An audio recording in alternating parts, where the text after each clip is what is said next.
As the Heat looks ahead to the offseason, what lessons can they learn from their loss to the Cavaliers? And what can they do to compete against the top teams in the Eastern Conference? We'll break it down in today's episode of Locked On Heat.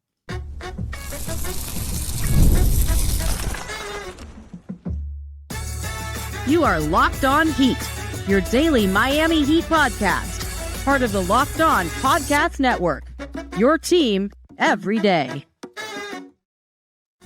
All right, welcome to Locked On Heat, your daily podcast on the Miami Heat, whether you're tuning in on YouTube or on your favorite podcast app. Thanks for making Locked On Heat your first listen every day. I'm Wes Goldberg here with David Ramil. Both of us are credentialed Heat media members who cover this team every day. For daily content on the Heat, click that subscribe button on YouTube. Make sure you are following us on your podcast app. Today's episode is brought to you by FanDuel. Right now, new customers can get $200 in bonus bets when your first $5 bet wins. Have a great show for you today. We're talking about the lessons the Heat can learn from their playoff loss to the Cavs and how that should influence their offseason decisions. But the biggest talking point, David, coming out of that series against Cleveland was Tyler Herro's defense. Based on what you saw in that series, do you have concerns about building a contender around Tyler Herro as one of the main starters when you know that opposing teams with high-level shot makers and mismatch hunters can go ahead and target Tyler Herro defensively? No, not particularly. I think it's overstating it a little bit. Every team, every title contender has had a weak link defensively. It's just the nature of it. You have 5 NBA athletes out there. One of them isn't going to be as good as the other 4.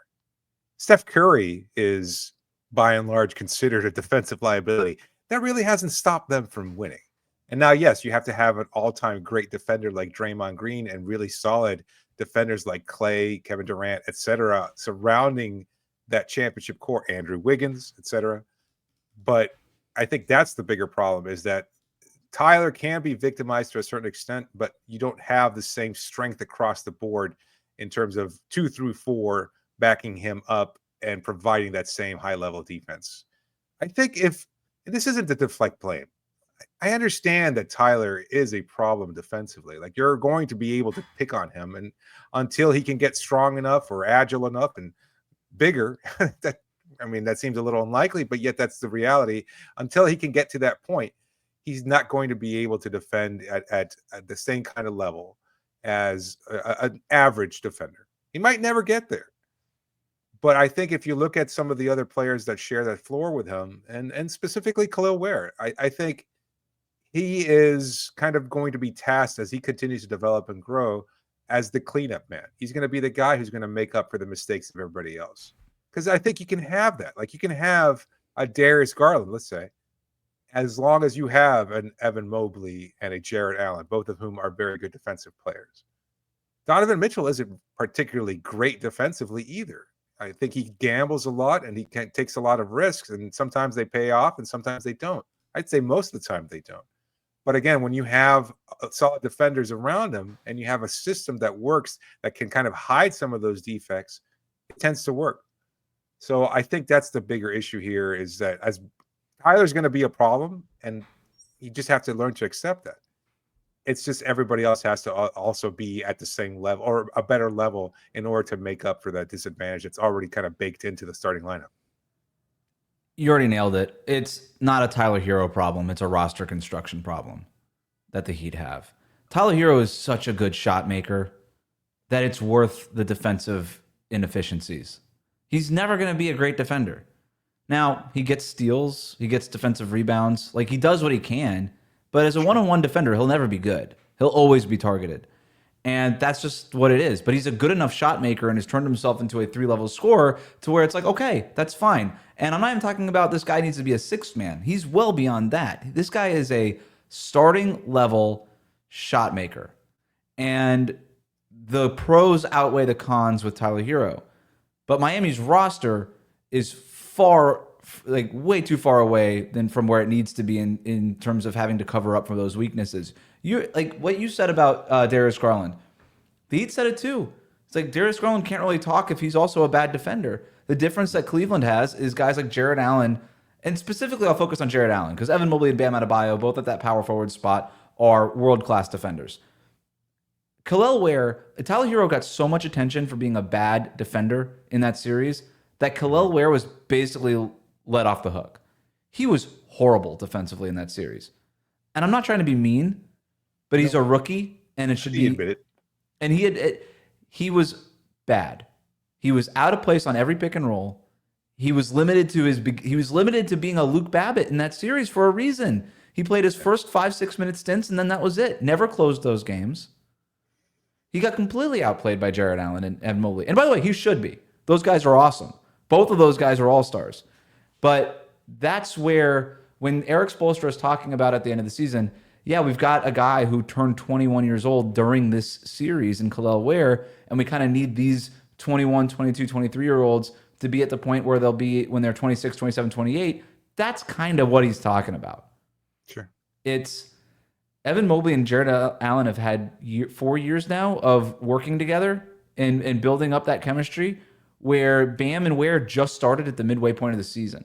And Ware is not close to where he needs to be as an individual defender, let alone with the chemistry that he needs to develop with Bam. And that just takes time, but he's just not there yet. I think that's fair. And I know that a lot of people, I can almost picture it right now.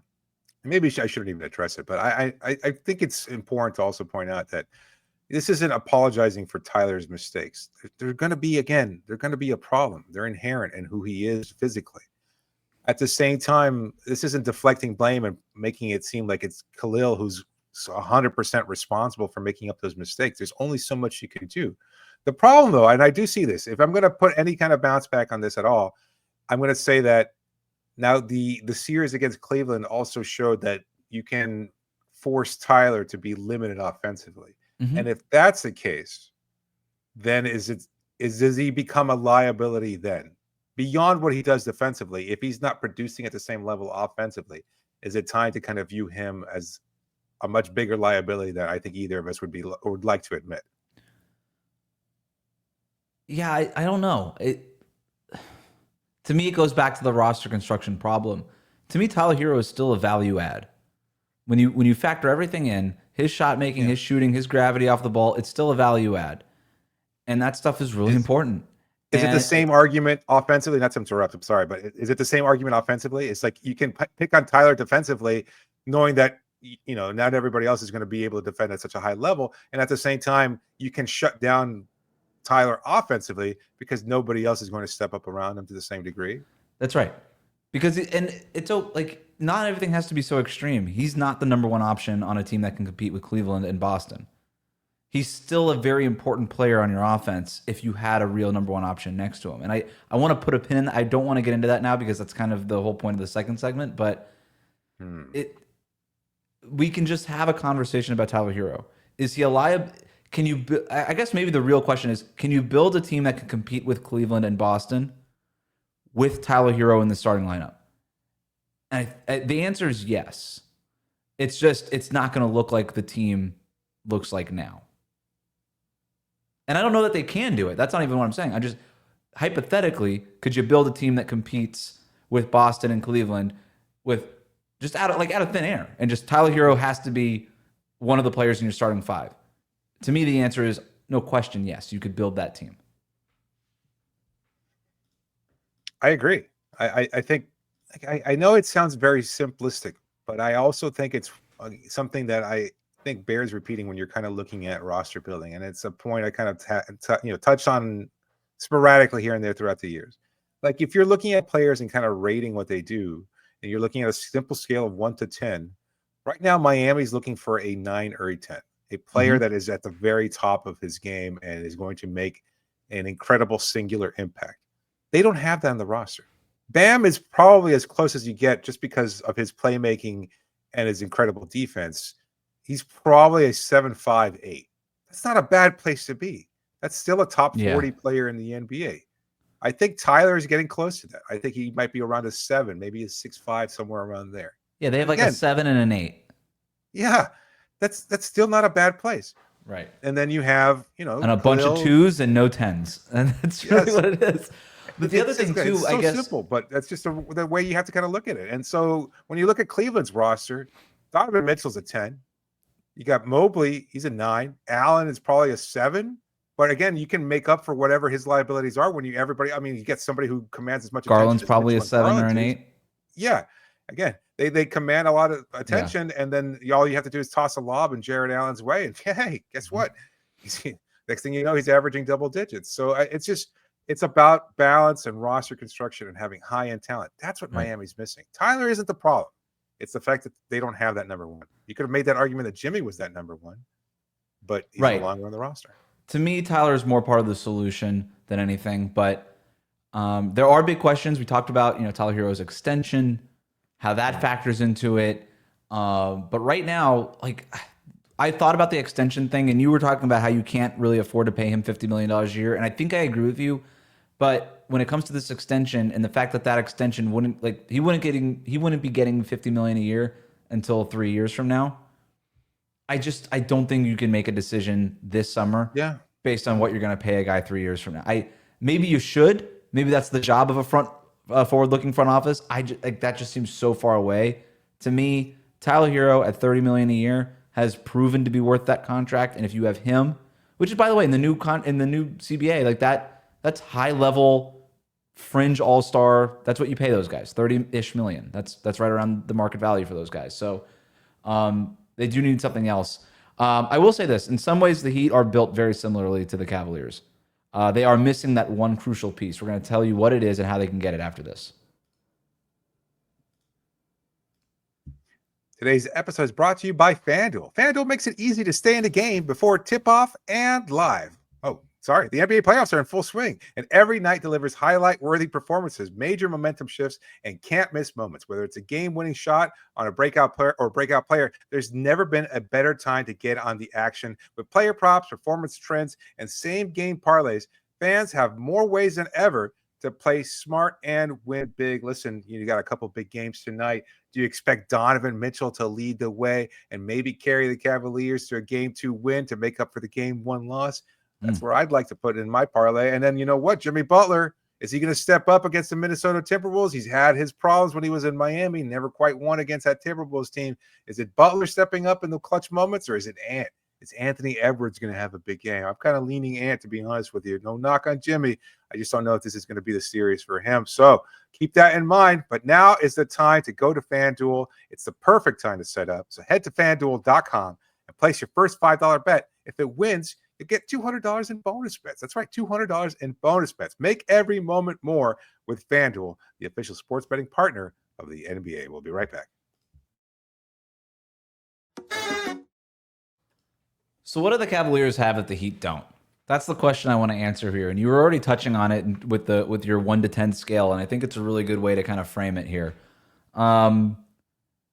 They're missing a lot of what the Cavs have, but they are built similarly. Like, they have Tyler Herro, your homegrown all-star guard, Darius Garland for the Cavs. Mm-hmm. They've got the 2 bigs with Bam and Kel'el Ware, one of which is your prototypical 7-footer fly swatter center, Jared Allen and Kel'el Ware. And the other one is this hyper-versatile, can do everything on the floor, world-class defender, Bam Adebayo, Evan Mobley. And there's a couple other similarities here. They're both well-coached, the whole thing. Sure. The one thing that they're missing, obviously, and there's a couple of not so obvious things, but the most obvious thing is the true number 1 option. If Herro is Garland and Bam is Mobley and Ware maybe is able to develop into Allen, then they're missing a Donovan Mitchell. And that's why Miami's number 1 priority this offseason is going to be trying to find their Donovan Mitchell. I don't want to do names specific because we're going to get into that here in a second. But would you agree with the analysis there? I thought you were going to say Sam Merrill, to be honest with you, but no, I guess Donovan Mitchell's. Pelle Larson's got something to say about it. Yeah, I mean that's another thing too, though. I think it's always a chicken and the egg situation. Like, you have that star level talent that raises the floor so much that guys like Merrill and Dean Wade can kind of star in their limited roles, and that's how they thrive. Like, it's Max Strus and Gabe Vincent. What happens how do they get the contracts they do? How do they play as well as they do? Well, they have the guys that kind of raise that floor, and Jimmy, and to an extent, even Kyle Lowry. Like, as much as he was beleaguered during his time here, He made things easier for a lot of people Well, defensively. and Bam. I mean, we're talking about that 2023 run. Bam was awesome during that playoff run. Jimmy was awesome during that playoff run, and it just makes it a lot easier for guys like Gabe Vincent, Max Strus, and Caleb Martin to just stand there and make shots. Absolutely. So you lost a lot of key, core players that were part of the rotation of the last few years, and you kind of have to you assume, oh well, we kind of picked them off the dump and the garbage heap, and you can just find new guys that way. It's not that easy. I think Duncan over the course of his contract has probably certainly not lived up to the amounts. And I hate to make that argument because it's just money, but it's also just in terms of the production that you were expecting from him, you just didn't get it. And well, I'll also say, I mean, guys like Max, Gabe, Caleb spent years in Miami's development program. Now, Caleb kind of came on a little bit quicker because on that two-way contract, he ended up on the 15-man roster by the end of that season. But all those guys spent real time in the development program in Miami. Those guys have been replaced, and I think this was the right decision because I don't think you could build the championship roster around undrafted guys, as great of stories as those were. Like, the Heat ultimately fell short. You had to get real talent, first-round type talent, and high-end athletes in the building. But by replacing those guys who had spent years learning the Heat system and all that stuff and developing in your program with first-round picks who were sort of thrown into the fire right away, there was a short-term drop-off, even if I think long-term it's the right decision to make. So the Heat don't necessarily have a talent. Like, they didn't lose talent. I would actually add that they added talent through the trade-off. But those guys just weren't ready the way that guys like Gabe Vincent and Max Strus and Duncan Robinson earlier in his career and Caleb Martin, like the way that those guys were ready. And that to me was the biggest difference. Plus, obviously, Jimmy Butler's not here anymore. They need to get a call from J. Cole again. Have him kind of. All right, enough. Okay. I did not anticipate you going this way. J. Cole, overrated. What? Don't want to hear about it. What? Maybe if Kendrick Lamar gave Miami a call. Does he know Caron Butler the way J. Cole does? I mean, he's the one who made it happen. Kendrick Lamar apparently knows everything about everybody based on this Drake debate. He knows exactly what's going on. I'm glad you brought it back to the depth though, because I think the true number one option, that's obviously the place to start. The depth here is so different. And we get confused all the time about, I think we confuse depth and lack of pecking order quite a bit in the NBA. And I think we just the same way that we confuse versatility with lack of specialization. And the Heat have heaps of a lack of specialization and they're not as versatile as they would tell you over the last 3 years. And they lack depth in a way that runs contrary to the way that they talk about their team. This is not a deep team. And when I tell you it's not a deep team, I would point to the Cavaliers roster and say, that's what a deep team looks like. You got Ty Jerome and DeAndre Hunter coming off the bench compared to Pelle Larsson and Haywood Highsmith being the first two guys coming off the bench for Miami. Yeah. That's the difference. Those guys are 6 Man of the Year candidates, both of them in their own right. Pelle Larsson is a second-round pick rookie who we like. Shouldn't be the first guy off your bench in a playoff series. Haywood Highsmith, who we like. I don't know that he should be in your top 7 in a rotation. It's just, that's the difference. I don't think that this Heat team is deep whatsoever, and I don't think they're particularly versatile. Although I would say they're more versatile now with Kel'el Ware involved than they've been in quite a while. But that's really it. And then you even compare it to a team like Boston or Indiana. Like, you just see the team, like the players these guys are bringing off the bench. Miami can't even come close to competing with that. So they're not deep. They just lack they lack like a separation between their top player and their 9th player. Or that's not fair, but they lack a separation between, I guess, their 3rd or 4th best player and their 8th or 9th best player. But that's not depth. That's just a lack of talent overall throughout the roster. Yeah, and you've seen it. I mean, the way that Eric Spoelstra kind of juggles those lineup, it's like the parts are eerily interchangeable, and that's a problem. Like, right. You were talking about Cleveland, and maybe that's not the right example, but it's one that's kind of apt in terms of we just saw them.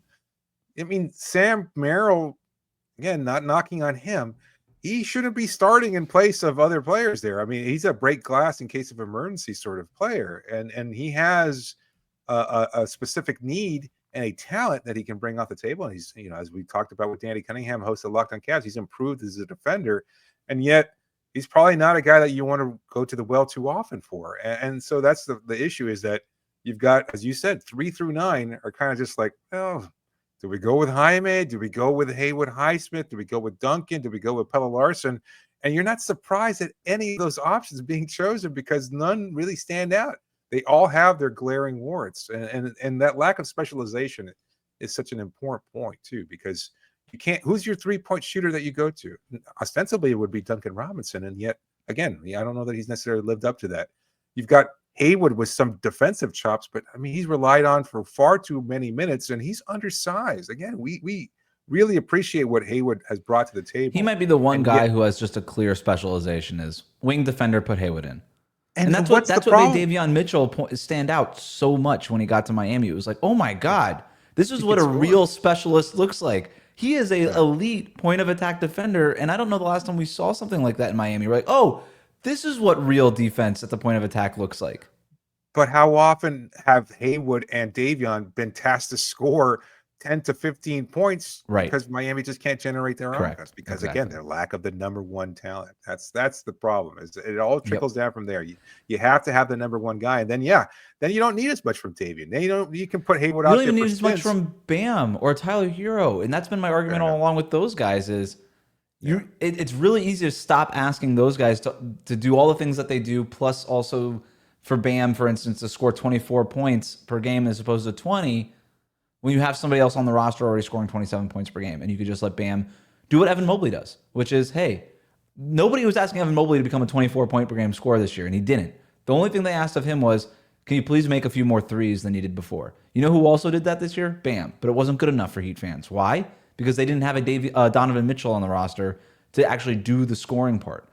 They need everybody to do all of it all the time for Miami to win any games. They just don't have those guys who have those specialized skill sets and tasks that they check the box on a night-to-night basis. And it makes Eric Spoelstra's job borderline impossible. So Kenny Atkinson just named Coach of the Year, by the way. Congrats to him. I think he deserves it. Do you really? Over Bickerstaff? Yeah, I think you would have either one of those guys. I wouldn't have had a problem with it. Yeah, you couldn't go wrong with it. It was like the MVP race this year between Jokic and SGA. However you went, well, it's the right. It's answer. like the most improved. It's going from really good to great.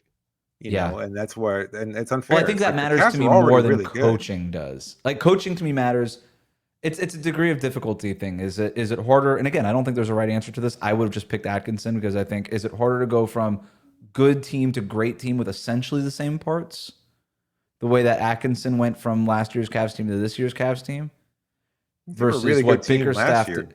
They were, I mean, they weren't a contender. Fourth seed, right? Fourth seed in the Eastern Conference. They were good. They were far from a contender though. And I just think that the difference between going from good to great with basically the same roster is harder than going from zero, which was what the Pistons had last year under Monty Williams, which is zero foundation, to a foundation.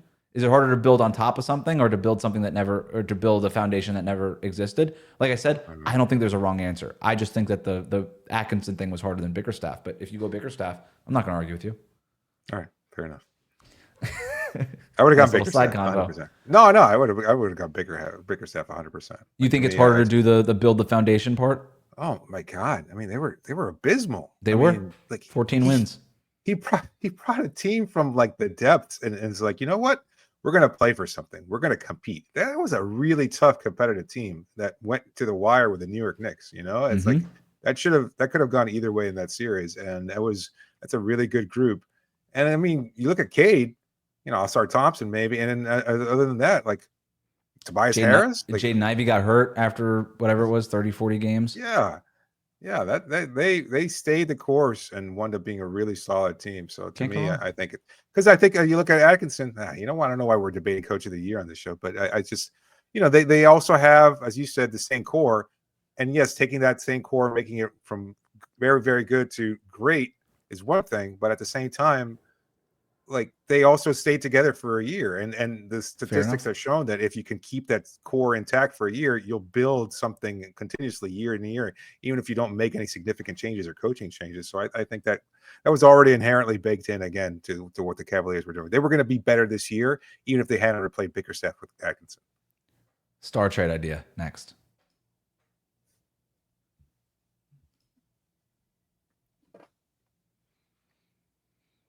So we've already established that the Heat are not as good as the Cavaliers or the Boston Celtics or the Indiana Pacers or the New York Knicks or, frankly, the Orlando Magic, who won the division the last 2 years. So the Heat have some things to do this summer. The star trade is obviously the top priority.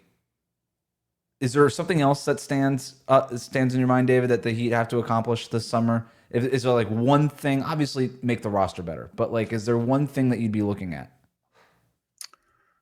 I think the idea of getting additional quality shooting, and even if that means trading away one of your so-called versatile players in Nikola Jovic or Jaime Jaquez, and I don't know what that looks like. I mean, it's just like a guy like we're seeing Buddy Hield. Maybe he's a bad example because he was a high draft pick and a good college player and everything else like that. But you're seeing the impact of having a player like that who can score, and he's being asked to do something he's capable of. He's not asked to carry the team as he was when he was first drafted. He's asked to provide 3-point shooting that can be counted on in key moments. And so I think that's what you're looking for. You're looking to acquire, in my opinion, somebody that's much more of a reliable threat off the bench or can kind of fill in as a starter so that you can say, you know what, I know this guy's going to shoot it, and that's what he does, and that's all you need. And is it enough to just bring Alec Burks back, or you're looking for an improvement on that guy? I would say he was tasked to doing way too much, and as solid a year as Burks had, I don't think that's something you can count on. They need more of like a Malik Beasley addition. Yeah, Merrill, Sam Hauser. Yeah, I'm not even just. We don't even need like specific names, but just like Detroit finding Malik Beasley as a free agent, and just being like, wow, this guy ended up just lights out. Like a Wayne Ellington. Like remember when Miami just picked up Wayne Ellington and he just was lights out for 2 years, something like that. Yeah.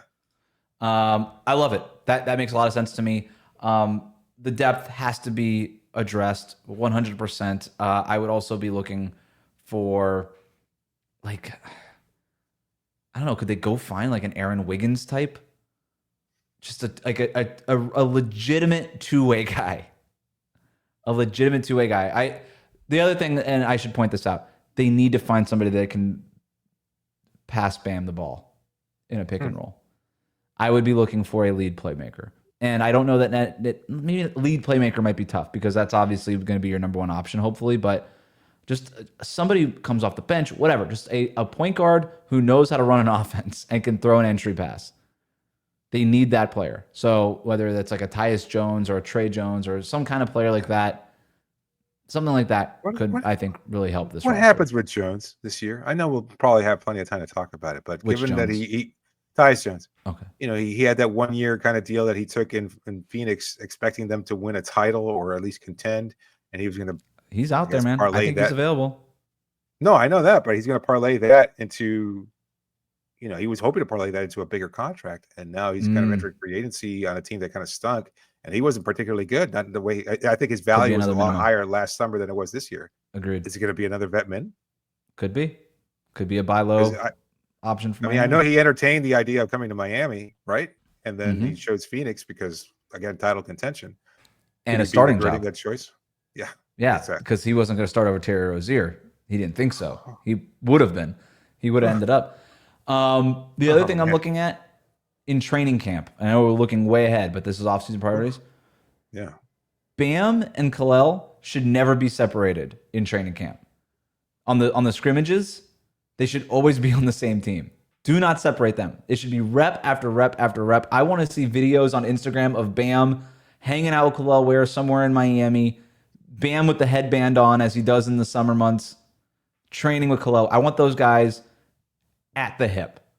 Those guys need to develop chemistry in a fast way if that's the front court of the future. So I want to see that too. All right. I want to throw one more thing at you because we know that they need to acquire a star. We've talked about the names.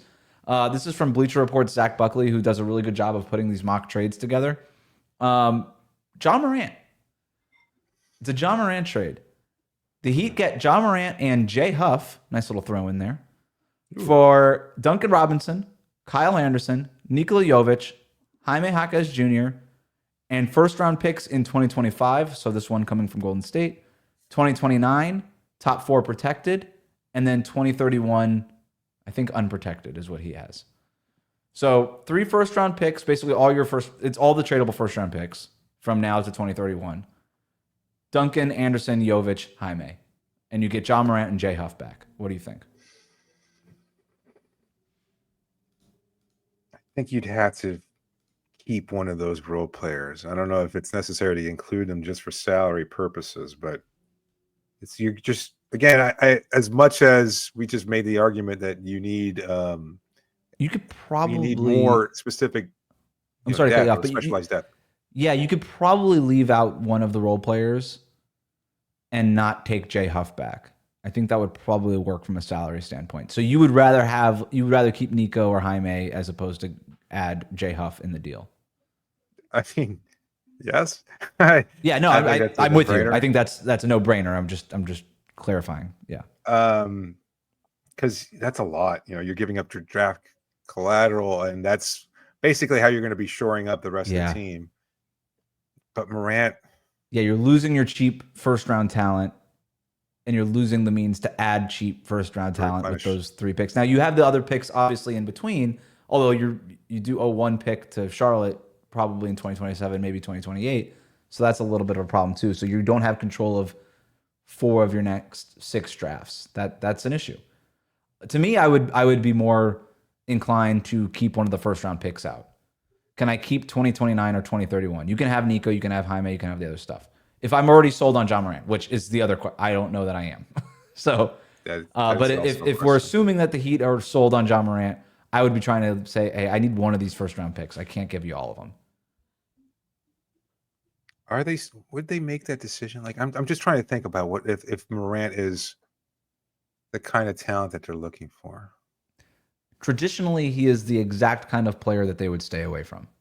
Yes. But is this James Harden all over again? Like, I mean, we've been debating the James Harden conversation or Kyrie, Yeah. I mean, Kyrie may be a little different in terms of the public perception and everything else. And you don't have to worry about him getting into legitimate legal trouble. That doesn't mean he doesn't suffer from foot and mouth disease, but he might. But with Morant, he's going to stay out of jail. Even with Harden, you knew he was going to give you 75 games in the regular season. Morant, is he going to show up in shape? Was he going to stay out of King of Diamonds? Maybe not. But Miami seems like it wouldn't be an awesome place for him. I think that's fair to say, based on his history. For Harden or for Morant? For Morant. Or either, yeah. Or for Harden. But yeah, I think that was the debate with Harden. But for Morant, look, this guy just has not been on the court. And if your biggest issue with Jimmy Butler was his availability, and your biggest issue with Tyler Herro was his availability, and both of those things were solved in very different ways, I don't know that you want to recruit another availability issue into your organization with Ja Morant, who beyond just the suspension and stuff, the guy gets hurt all the time. It doesn't seem like also his relationship with his dad and like the kind of added element that brings, like they're just trying to clear the air now from Jimmy and the idea of him flying separately and all the things that came off the court with Jimmy. Do you want to? That's a great point. Do you want to go that route again? You'd rather have a Donovan Mitchell type who is just, by what we've heard, not a concern off the court at all. Just a complete stand-up leadership guy, betterment of the team. Everything's about the team. I don't get that sense about Ja Morant. Ja Morant, I think, lacks discipline, like in a very real way. And I don't even mean this in sort of like being disciplined. I don't want it to be taken the wrong way, but just like the discipline of before the season, he says, I'm not going to dunk anymore because I keep getting hurt on my dunks. And then immediately he's like, I can't help it. I just got to dunk. Like he doesn't have that inner will, that self-discipline, that thing that I think would turn him, no doubt, I think a top 10 player talent-wise, like could be one of the top 10 players in the league if you put it all together. I don't know that he has the stuff between the ears to put it all together. I don't know that he's got that makeup. Or, frankly, the health. Like, physically, the guy's built like a string bean. I have no idea if this guy's going to get to the point where he could just stay healthy for 70 games in a year. So, I don't know. It's risky, but man, that talent is so tantalizing. And I know there's a lot of Heat fans that just be like, go get that guy. I don't Yeah, care. I mean, Go get it. Deal with all the problems later. But yeah, the I'm availability kind of issue is leaning what that way. I'm you kind are. of that way. Yeah, I kind of am. Like, Okay, I'll say this. If this is the package, you don't have to give up Bam. You don't have to give up Tyler Hero. You don't even have to give up Wiggins. You don't have to give Right. up Kel'el. It's a contender. I think. This is a hard thing to say no to. When we talk about the Cleveland model, Morant in the Mitchell spot, and then he's averaging 26, 27, 28 points per game. And then you've got Hero and Bam, and you've got the backline defense to cover. Like, there's a lot of stuff that here, like, on paper, it works, and it sounds awesome. I would just be terrified of Morant only being available for 50 games a year. What if he just comes in here and like somehow like he's born again here? It Heat just culture, little shiner on the Heat culture, and next thing you know, his body fat is low, and yeah, he puts on 10, 15 pounds working out with Kel'el all summer. Like both of them are like jacked up, and it's like they're ready to go by the start of camp, and it's just a whole new version of him. Yeah, you're right. Pat talks to him. He's like, no more grenades, no more lobbing grenades into the crowd. We can't have Mickey looking at that every night. You know, that's okay. At that point, do whatever hand gestures and grenades you want. I don't care. You're in a Heat uniform, baby. We'll root for you. Because Adam Silver's going to come. I will say this: I love watching Ja Morant play. If the Heat traded for him, I would be somebody psyched. else's I'd be doing issue, backflips. Right? No, I mean, if he were in Miami, I would have a ball watching him play when he's available. I would just have to really know. The Memphis thing was bad. They don't invest in the team the way that we invest in our team and our medical staff and our facilities and all this stuff. We think we can get Ja Morant's best years. And if all we have to give up is 4 role players and 3 first-round picks, or if we can keep one of those first-round picks out of it or whatever, it might just be worth the risk. Because even if we shine him up a little bit, we could probably turn around and trade him in a year for more than what we traded him for or got him for. So I don't know. Maybe. It would be fascinating. This deal would be really interesting. I bet Memphis fans would balk at it. Yes. So maybe that's how you know it's a good deal. I don't know. Thanks for making Locked On Heat your first listen today. For your second listen, check out Locked On NBA Game Night. Every game, every night until an NBA champion is crowned. Get local analysis on a national scale. Find NBA Game Night on Locked On NBA on YouTube and wherever you listen to your podcasts.